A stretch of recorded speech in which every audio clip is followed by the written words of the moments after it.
मैं पूछना हाँ चाहती हूँ अर्थ अलंकार के भेद कितने होते हैं? किसके? फिर से पूछे, आवाज नहीं आ रही है। अर्थ अलंकार के कितने भेद होते हैं?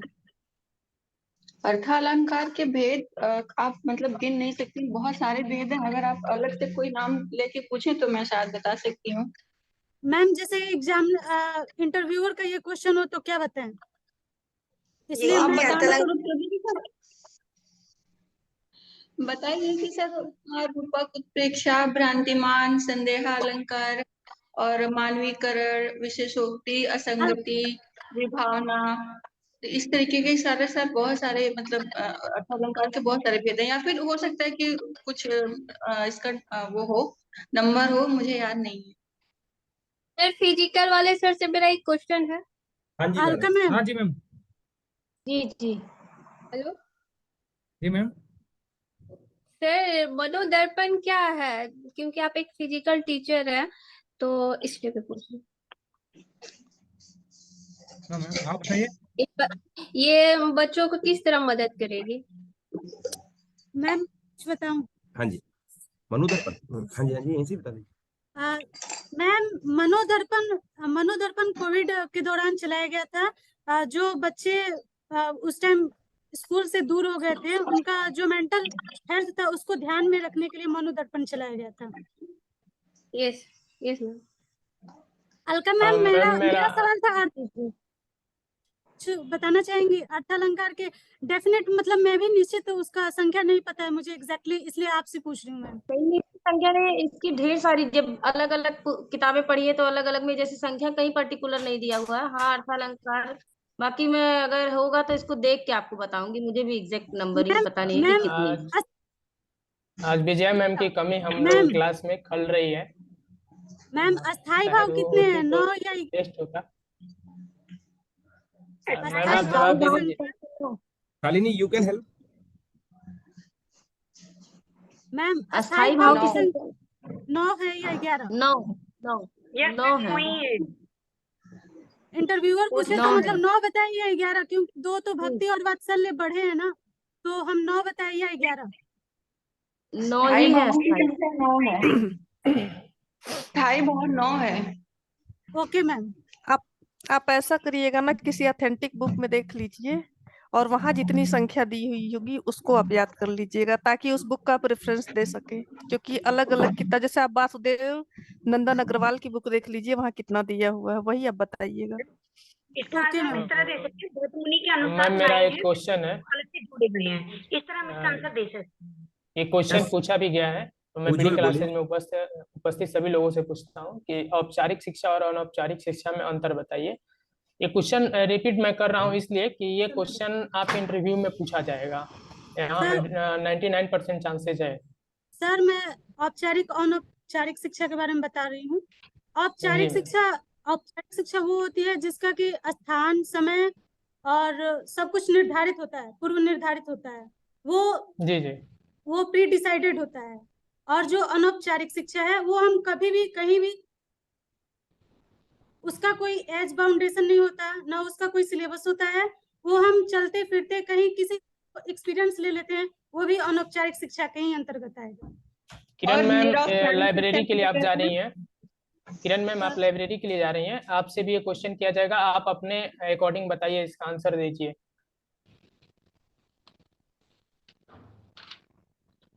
लगता है वो सही बोल रही है। मैम मैं इसमें कुछ ऐड कर देना चाहता हूँ। औपचारिक शिक्षा वो शिक्षा है जो स्कूल और कॉलेज में एक अध्यापक के देख रेख में ली जाती है, उसे हम औपचारिक शिक्षा कहते हैं। और अनौपचारिक शिक्षा वो है जो बाहर, ऐसे एजली बोल सकते हैं कि जो शिक्षा पत्रिकाओं यानी पत्रिकाओं या न्यूज़पेपर या बाहरी जो चीजें हैं उनसे ली जाती है, वो अनौपचारिक शिक्षा है। सर निरौपचारिक शिक्षा किसे कहते हैं? क्या मैम? नहीं मुझे पता नहीं है मैम, आप जवाब दीजिए। मैम मैं हाँ बता सकती हूँ। बताइए जो जी। ओपन या डिस्टेंस शिक्षा ग्रहण करते हैं वो निरौपचारिक शिक्षा है, जैसे कि इग्नू हो गया या फिर राशि जी। टंडन है, राशि टंडन है, राशि टंडन हो उससे गए। हम जो करते हैं कोर्स वो सब निरौपचारिक शिक्षा के अंतर्गत आएगा। Thank you ma'am, thank you. Sir मैं हेलो ओपन से जो जी, जी। कोर्स करते हैं, जो राशि टंडन है या फिर इग्नू है, ओपन यूनिवर्सिटी हम कह सकते हैं। यस सर, दूरस्थ ओपन शिक्षा यूनिवर्सिटी। जिसको। हाँ दूरस्थ शिक्षा, तो वो दूरस्थ हाँ, हाँ। शिक्षा ये निरौपचारिक शिक्षा का बेस्ट एग्जाम्पल है। हाँ, जी। ठीक है ma'am, thank you. Next Ujjwal sir, question मेरा एक क्वेश्चन है। Yes yes Aditya. पुस्तकालय आंदोलन कहाँ से चालू हुआ था और भारत में इसका मतलब कौन थे मुख्य? यस उज्ज्वल। देखिए सर, पुस्तकालय आंदोलन जो है आप भारत के अकॉर्डिंग आप पूछ रहे हैं सर? भारत में नहीं, विश्व से चालू किए और भारत में कौन किए थे ये पूछ रहे हैं सर। विश्व कहाँ से से चालू चालू किया हुआ गया। था और हाँ, विश्व में जब चालू हुआ सर वो 1800 ईस्वी में हुआ था। लाइब्रेरी ऑफ कांग्रेस से उसका अधिवेशन चालू किया गया, वहीं से चालू हुआ। और अब सबसे पहले आपके कोलकाता में आया सर, और कोलकाता में एक पब्लिक लाइब्रेरी का नाम दिया गया इसको। 1835 ईस्वी में इसका शुभारंभ हुआ। और कोलकाता के जो विशिष्ट लोग हैं, जो वहाँ के लोग और विद्वान हैं, वहाँ 68,000 पुस्तकें इकट्ठा करके और उन्होंने कोलकाता पब्लिक लाइब्रेरी का उन्होंने एक उद्घाटन किया। मतलब उन्होंने कोलकाता पब्लिक लाइब्रेरी बनाया, ठीक है। फिर क्या हुआ सर कि 1844 में इसे मेटका भवन में स्थानांतरित कर दिया गया। 1844 में इसे मेटका भवन, एक जो कि एक निर्माण किया गया भवन का, उसका नाम रखा गया मेटका भवन, उसमें इसको स्थानांतरित कर दिया गया। और 1859 में इसे प्रबंधी बाग, इसका जो प्रबंधन का बागडोर है सर, जो अब इसका देख रेख करेगा, वो कोलकाता का जो है सर आपका नगर पालिका है, वो शुरू कर दिया। 1859 में प्रबंधन का बागडोर उसको नगर पालिका को दे दिया गया सर। 1898 में धन की कमी से इस लाइब्रेरी को ये नौबत आ गई कि होने लगी। बंद एकदम समझ में आया कि अब ये क्या लाइब्रेरी अब बंद होने वाली है। फिर 1899 इसे लॉर्ड कर्जन ने इसकी दयनीय स्थिति को देखते हुए इसका बागडोर अपने हाथों में ले लिया सर। फिर इसका उन्होंने नाम बदलकर इंपीरियल लाइब्रेरी के रूप में कन्वर्ट कर दिया सर। तो ये बहुत सारा उदाहरण हो सकता है सर, आप पढ़ भी सकते हैं एक बार सर इसको, मेरा आपको पढ़ना चाहिए। क्वेश्चन उज्ज्वल सर, मेरा क्वेश्चन तो पहले सुन लीजिए। मेरा क्वेश्चन था कि हाँ। पुस्तकालय आंदोलन कहाँ से चालू हुआ और भारत में इसके जनक कौन थे, हम ये क्वेश्चन किए थे सर। एस.आर. रंगनाथन थे।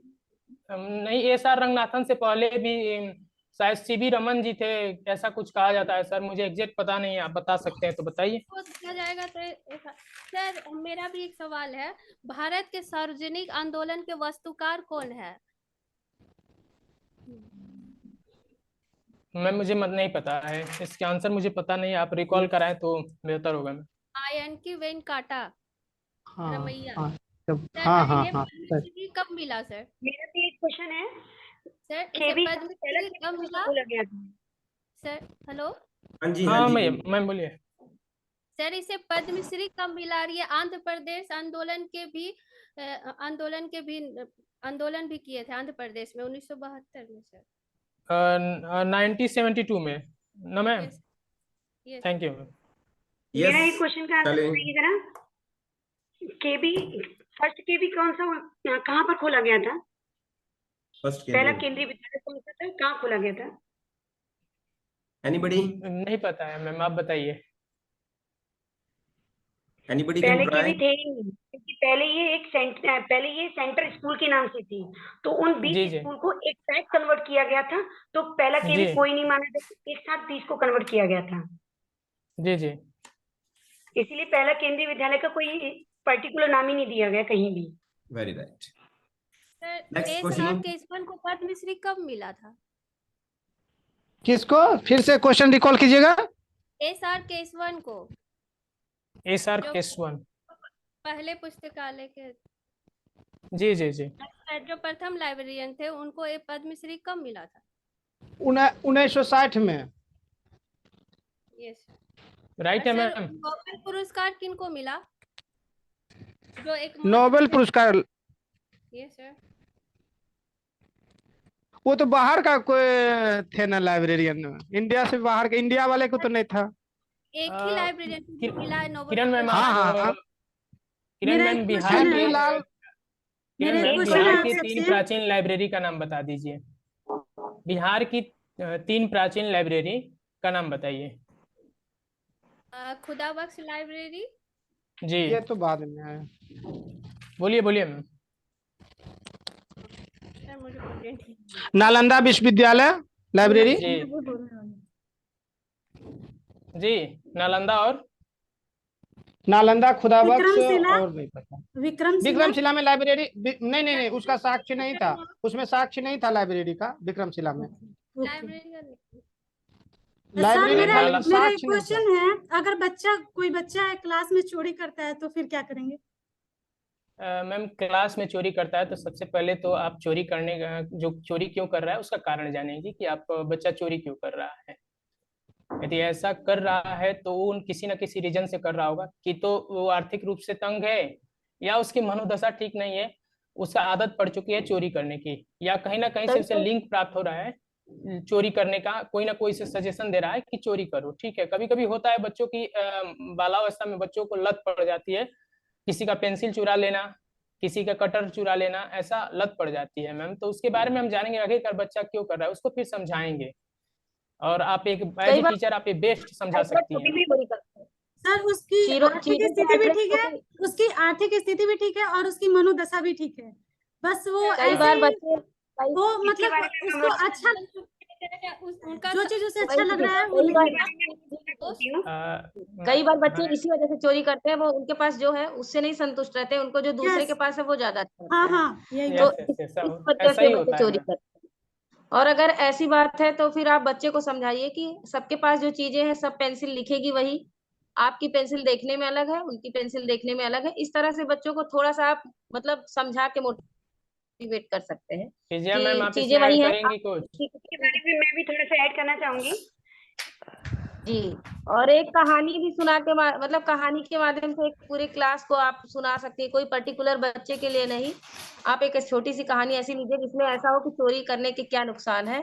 आप उस बच्चे से मत कहिए डायरेक्ट, लेकिन उसको सुनाइए और समझा दीजिए पहले, फिर सुनाइए पूरी क्लास को, तो उसको भी लगेगा कि हाँ नहीं करनी चाहिए चोरी। Okay ma'am. हाँ, पहले आप तो कुछ मैं ऐड कर सकते हैं जो बताइए। बोलना चाहूंगी कि जो भी बच्चे चोरी कर रहा है, पहले तो उसको कभी ये किसी बच्चों के सामने शो नहीं करना कि इस बच्चे ने चोरी नहीं की नहीं, है। अलग उसको से। एक अकेले रख के अकेले करना चाहिए, क्योंकि इस तरह से बच्चे का मनोबल गिर जाता है। तो इसीलिए उसको एकांत में जी लेके अकेले में बात करें कि वो ऐसा क्यों कर रहा है। अगर वो कर रहा है, उसको अलर्ट करें, उसको जैसे कि मैम ने कहा कि उसको पुरानी स्टोरी बता सकते हैं कि ऐसा करने से ऐसे हो सकता है, तो वो सारी चीजें उसको पॉइंट आउट कराएं कि अगर तुमने ऐसा किया तो तुम्हारे साथ फ्यूचर में ऐसा भी हो सकता है, कि अगर तुम्हारे दोस्तों को या और किसी इस को पता लग जाए वो तुमको अपने पास भी नहीं बैठा लेंगे। तो इस तरह से उसको और इस पे एक चीज, समझा सकते हैं। अलका मैम, मेरा एक और एक चीज ऐड क्वेश्चन आपसे। करेंगे तो इसमें अलका इसमें पेरेंट्स को भी ध्यान देना चाहिए कि बच्चा अगर घर पे कोई चीज ला रहा है तो वो पाया कहाँ से, आप पूछिए। जैसे मेरा बच्चा भी बहुत छोटा, मैं अपना अनुभव शेयर करती हूँ। एक दिन पेंसिल इरेजर लेके आया, मैंने कहा इसको कल वापस करके आना, ये जिसकी पेंसिल है। तो कहा मम्मा खेल रहा था मेरा दोस्त, उसने इसमें रख दिया। तो ये पेरेंट्स भी कहीं ना कहीं इसके लिए रिस्पॉन्सिबल है कि बच्चा बाहर से कोई चीज ला रहा है तो आप देखिए कि वो कहाँ से लाया, जब मैंने उसे नहीं दिया तो। अलका मैम, उज्जवल मेरा सर, एक मेरा एक क्वेश्चन है। क्वेश्चन है सर। जी मैडम, जी अगर एक कोई बच्चे हैं जो सीनियर स्टूडेंट्स है, वो छोटे बच्चों की रैगिंग कर रहे हैं, वो बच्चा इतना ज्यादा टॉर्चर हो गया है मेंटली कि वो उसने स्कूल आना छोड़ दिया है, उसके पेरेंट्स आपको ब्लेम कर रहे हैं या कुछ है, तो उस सिचुएशन में आप बच्चे को कैसे मोटिवेट करेंगे और कैसे उन सीनियर्स को रोकेंगे? सबसे पहले तो हम सीनियर्स को समझाएंगे और बताएंगे कि हम किसी की रैगिंग करते हैं। रैगिंग जी करना बंद हो चुका है। नहीं हाँ, नहीं सिचुएशन है मतलब मैम, इस तरीके से सिचुएशन रैगिंग है, नहीं कर रहे हैं, कुछ परेशान कर रहे हैं सीनियर्स अपनी वो नहीं सिचुएशन हो सकता है, सही बात। तो हाँ, आप ऐसा जो होता बड़े है। बच्चे हैं, पहले बड़े बच्चों को जो कर रहे हैं उनको बुलाइए और उनको ये समझाइए कि आप ऐसा कर रहे हैं, कोई बच्चा स्कूल नहीं आएगा तो उसकी लाइफ को मतलब उसके आगे की लाइफ, बच्चा फ्यूचर उसका क्या रहेगा। आप उनको मतलब मेंटली ज्यादा वो करके समझाइए, डांटेंगी तो वो नहीं मानेंगे, पहले तो लेकिन आप मैम छोटे मानसिक बच्चे रूप से से। समझेंगे ना मैम, एक बात की कि बात ठीक उसको है, है, छोटे खींचने बच्चे से देगी। हमने समझ उस लिया, बच्चे को तभी ये कैसे बात सामने मोटिवेट आई है करेंगे ना। जो जिसने स्कूल आना छोड़ दिया है? हाँ, बच्चे मेरे को साथ भी मोटिवेट हुआ था ये। मेरी ही क्लास में एक बच्चा था जिसने स्कूल आना छोड़ दिया था। 3 दिन वो स्कूल नहीं आया। तो मैंने उसको कॉल किया तो पता लगा कि उसको गाड़ी में एक बच्चा परेशान करता है। वैन से बच्चे जब घर जाते हैं ना, उस वैन में बच्चा परेशान करता है। उसको बैठने नहीं देता है, बार-बार परेशान करता रहता है। तो जब हमको पता लगा कि उस बच्चे ने परेशान किया, तो मैं उस बच्चे के पास गई। वो 7th क्लास में बच्चा था और जो बच्चा नहीं आ रहा था वो 6th क्लास का बच्चा था। 7th क्लास का बच्चा 6th क्लास को परेशान कर रहा था। तो मैंने उस बच्चे को बुलाया, फिर उसको बहुत अच्छे से डाँटा, मतलब लेके अकेले में बस अच्छे से समझाया, डाँटा ऐसे नहीं कि बहुत ज़्यादा डाँटा, अच्छे से समझाया कि अगर तुम ऐसा कर रहे हो, कल को तुमको भी सीनियर बच्चे कर सकती हैं। आज तुम उसके साथ कर रहे हो, तो तुमको भी, तुमसे भी सीनियर है ना, वो भी तुम्हारे साथ करेंगे इस तरह से। कभी-कभी ऐसे बच्चों को सामने डांटना भी जरूरी होता है, ताकि जो और सारे बच्चे हैं वो ये सीख लें कि अगर हम ऐसा करेंगे तो फिर हमारे साथ हमें भी डांट पड़ेगी। इस तरह की ये मैंने छोटी-छोटी बातों को हम सामने भी कर सकते हैं। ऐसा नहीं कि हम टीचर हैं तो बच्चे को पैम्पर करना जरूरी नहीं है। कुछ चीजों को सीख देने के लिए और सारे बच्चों को करना पड़ेगा। और उस मैम बच्चे को पर मैंने कैसे ये मोटिवेट करेंगे जो जिसने आना छोड़ दिया है?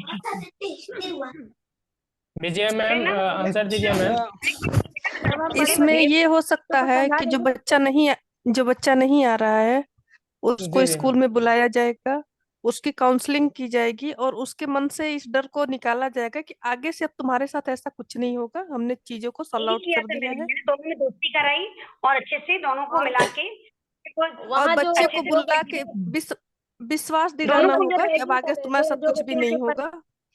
जो बच्चे उसको परेशान कर रहे थे उन दोनों को आमने सामने बिठा के भी यही बात किया करवाइए मैंने। कि हाँ ऐसा ऐसे अब मेरी हम आगे से मेरी ही नहीं बेटी के करेंगे। साथ हुआ था कि उसकी टीचर ने उसको डांट दिया, उसको बुखार हो गया डर के मारे। 2-3 दिन वो स्कूल नहीं गई। फिर वहां से फोन आया, फिर हम लोग सारी बात बताए, फिर इसको बुला के उसकी काउंसलिंग की गई, तो फिर नेक्स्ट डे जाने के लिए राजी हो गई थी। वही आदित्य करेंगे सर मेरा बच्चों एक को एक क्वेश्चन है। बार कि मेरा पहले इसको सॉर्ट क्वेश्चन आउट सुन किया लीजिए जाए। उज्जवल सर सर कि हाल ही में एक लाइब्रेरियन को पद्मश्री मिला, वो कौन थे? हाँ बताइए सर। पीएन कॉल सर 2004 में मिला था। इधर इधर इस वर्ष, कल 10 दिन पहले मिला है। अच्छा, अभी अभी जो पद्मश्री अवार्ड घोषित जो चल रहा था कार्यक्रम, जी उसके अंतर्गत मिला है। जी बताइए हाँ सर। हाँ, कौन कौन थे नाम वो? पता नहीं हमको, हम तो आपसे हम पूछे। ठीक है, मैं आपके आंसर दे दूंगा सर। थोड़ा सा मैं अभी नोबेल नहीं पढ़ा हूँ। कल विकास सर बोले थे कि आप ऐसा कर लीजिए कि नोबेल पढ़ लीजिए, मैं उसके बारे में थोड़ा सा पढ़ लूंगा तो मैं आपको इसका आंसर बेस्ट आंसर दे सकता हूँ। और मेरा एक क्वेश्चन था, ये बताइए स्कीमा क्या है? कौशिक सर ये बताइएगा स्कीमा क्या है सर? बताइए। Schema word dBA data structure database में यूज किया जाता है। जी जी सर। ये डाटाबेस की जो स्ट्रक्चर कैसा होगा, उसकी कंस्टेंट क्या होंगे, क्या क्या उन पर रूल लगेगा, ये सब का जी जो जी सेट होता है सबको मिलाकर इसको स्कीमा कहते हैं। जो उस हमारे डाटाबेस की साइकोलॉजी में स्कीमा उसको कहा जाता है जो आपकी बनी हुई कृति होती है, उसको स्कीमा कहा जाता है। हमारे जी प्याजी ने कहा है ये। मनोविज्ञान में नहीं भी मैं स्कीमा एक शब्द आपके है। अकॉर्डिंग नहीं मनोविज्ञान पूछे मनो आपके अकॉर्डिंग नहीं, मैं कौशिक सर के अकॉर्डिंग सीख रहा हूँ, जानना चाहता हूँ। इसलिए मुझे वो नहीं पता, इसलिए मैंने ये कहा कि हमारे अकॉर्डिंग साइकोलॉजिस्ट जीन प्याजी जी हैं, उन्होंने ये बोला है कि नहीं, स्कीमा जो आपके अंदर बनी हुई आकृति होती है कल उसको ऐसा स्कीमा ही कहा हुआ था मैम। कल ऐसा ही हुआ था। मैं एक ग्रुप डिस्कशन कर रहा था, उसके अंतर्गत मैंने लिख दिया कि स्कीमा क्या है, उधर से आंसर आ गया जो आप बीएड में होता है वो वाला। मैं बोला कि ये नहीं होता है आंसर, आंसर कुछ और था। जो कौशिक सर बता रहे हैं वो आंसर बेस्ट है सर। Thank you sir. और सर अच्छा, सर एक लेकिन क्वेश्चन मेरा बताइए। वो आंसर हमारे लिए तो मतलब हम जो जिस चीज की तैयारी कर रहे हैं वो स्कीमा हमारे लिए मनोविज्ञान हमारे काम का है, तो हमारे लिए वही जी हम लोग बढ़िया के रहेगा। लिए लाइब्रेरी से रिलेटेड मैं क्वेश्चन किया था मैम, ये कंप्यूटर ओके। रिलेटेड है। और ये बताइए डिसलेक्सिया के बारे में आप क्या जानते हैं? कोई बच्चा डिसलेक्सिया से जूझ रहा है तो आप उसको कैसे बाहर निकालेंगे डिसलेक्सिया में आपके होता है, अकॉर्डिंग? डिसलेक्सिया में होता यह है कि बच्चों को पढ़ने में कठिनाई होती है, उसके जी जी स्वर यंत्र जो होते हैं उसमें कुछ कठिनाई होती है जिससे वो बोलने में असमर्थ महसूस करता है खुद को, तो उसको अभ्यास के द्वारा ही सुधार किया जा सकता है। ये उसको आप एक बेस्ट उदाहरण, मैं कहूंगा आप एक बेस्ट उदाहरण दें। बेस्ट सर उदाहरण का मतलब दैनिक जीवन से रिलेट करके बोले। मैं उसे प्रोनाउंसिएट करा सकते हैं सर खुद से। विजया मैम आप आंसर दे सकती हैं मैम? क्या यस यस मैम दीजिए। डिसलेक्सिया एक पठन विकार है जो कि अक्सर 70% लोगों में पाई जाती है। नॉर्मल हम लोगों में भी पाई जाती है। बहुत सारे शब्द हैं जो कि हम लोग गलत बोल देते हैं क्योंकि वो हमारी आदत में बन चुकी हैं।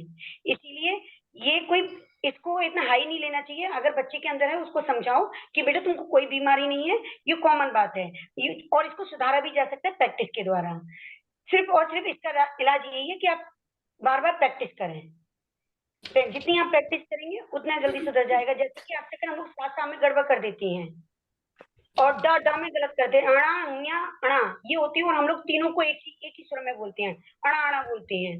तो ये चीज ना उसको बता सकते हैं। देखो ये ऐसे लोग भी, बड़े लोग भी इसको गलतियां कर देते हैं और इन चीजों को बार बार प्रैक्टिस करा सकते हैं। और हम दैनिक जीवन में उसको बोल सकते हैं, जैसे कि जो भी हम शब्द करते हैं वो अर्थ को क्लियर कर सके। जैसे कि स्टिक और स्ट्रिक दोनों वर्डों को उसको एक्सप्लेन करें तो वो चीजों को समझ सकेगा कि हाँ इस तरह से दोनों में अंतर है, जो कि हम लोगों की हिंदी भाषा में बोलते हैं समसूत्र भिन्नार्थक।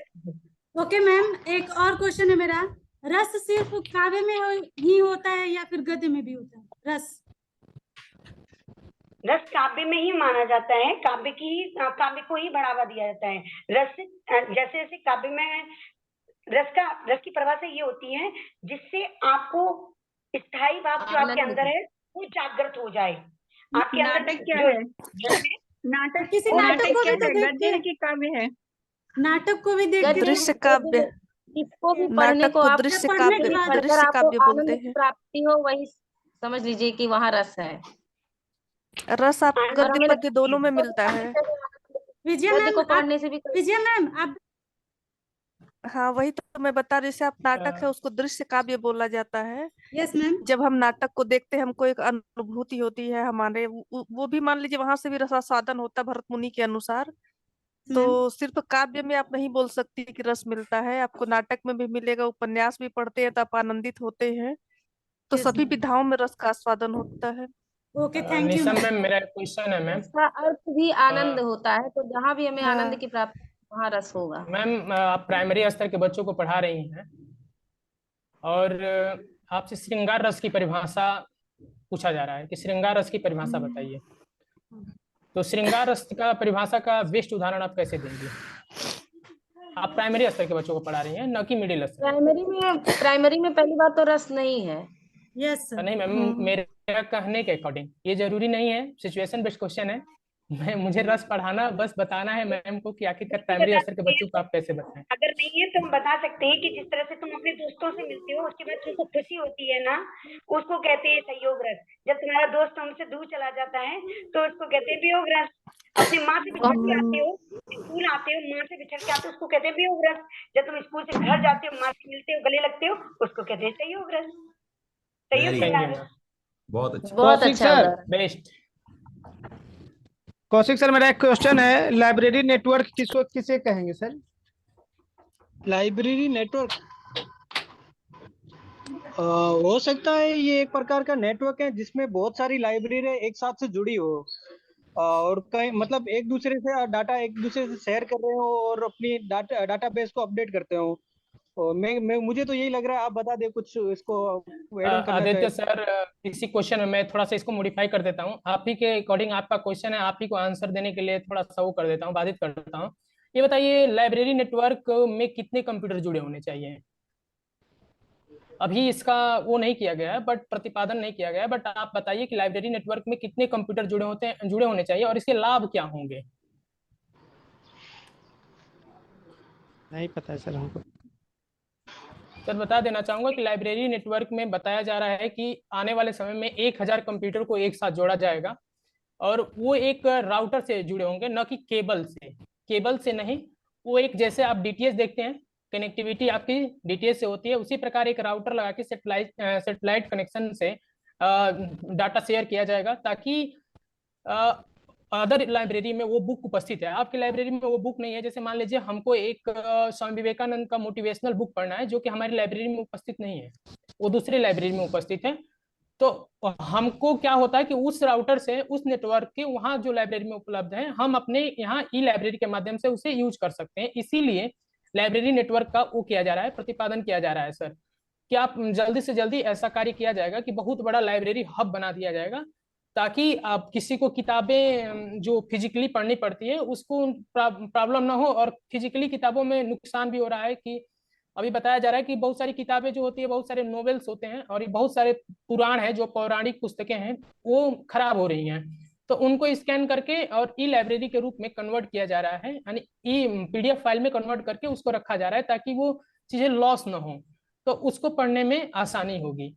और सर कौशिक सर जो बोल रहे थे वो सच में एक नेटवर्क है सर, और राउटर और हब हाँ। के बारे में ज्यादा विशेष तो हम मेरा एक क्वेश्चन है, ये बताइए निधि पांडे जी हैं, वो मिसेज हैं कि मिस हैं?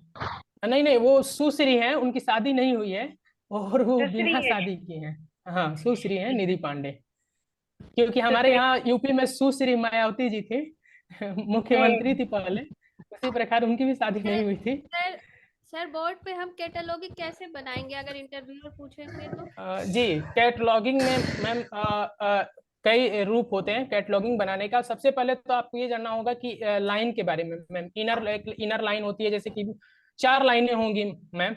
मैं विस्तारित रूप से नहीं बता पाऊंगा, मैं ज्यादातर उसका अध्ययन नहीं किया हूँ मैम। 4 लाइनें होती हैं जिसमें बता दे। हाँ यस मैम, मैं बेस्ट तरीके से बता दूंगा नेक्स्ट क्लास में मैम आपको। और we have limited time, please stop। बहुत अच्छा लगा सब जने डिस्कस, मगर आपको पता है भाई, है ना, थैंक यू सर। हमारी फेवरेट स्टूडेंट कुछ लेकर आई है आप लोगों के लिए, तो हमारा फर्ज बनता है उसको बहुत अच्छे से सुनना, उसको अप्रिशिएट करना। Come on let's. Yes sir, yes. देशभक्ति आवाज कभी कभी कट जाती है। ओके मैम, ध्यान रखूंगी मैं। देशभक्ति गीत गाने जा रही हूँ मैं। स्वाधीनता की मोड़ पर सारे निकल पड़े, जिनके लहू के तेज से घर घर दीपक जले, फंदे को चूम फांसी है, दायर को मात की खेल थी, फिरंगियों था मेरे लिए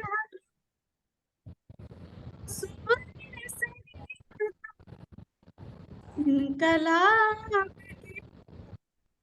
से सारे पड़े, स्वाधीनता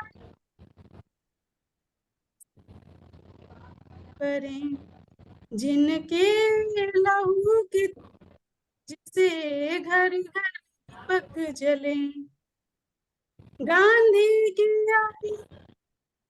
की सुभाष चल पड़ी, फिरंगियों के नरम गरम के